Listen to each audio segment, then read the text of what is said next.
நாளுக்கு நாள் சத்யராஜ் மனைவியின் உடல்நிலை. திவ்யா சத்யராஜ் என்ன சொல்றாங்க?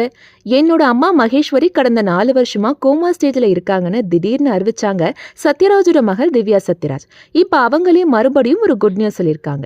திமுக மாநில துணை செயலாளர், தொழில்நுட்ப அணி, நியூட்ரிஷனிஸ்ட், மகிழ்மதி இயக்க தலைவர்னு மல்டி டாஸ்கிங் பண்ற திவ்யா சத்யராஜ் ஒரு இன்டர்வியூல பல இன்ட்ரெஸ்டிங் இன்ஃபர்மேஷன்களை ஷேர் பண்ணியிருக்காங்க.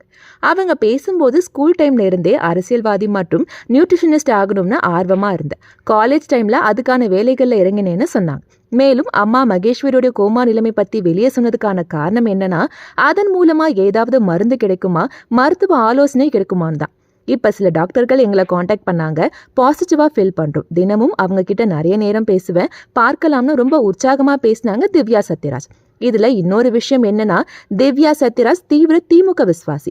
அண்ணன் சிபியோ தமிழக வெற்றி கழக தலைவர் விஜயோட தீவிர விசுவாசி. அப்ப என்னவெல்லாம் நடக்கும்னு நீங்களே இமேஜின் பண்ணிக்கோங்க மக்களே.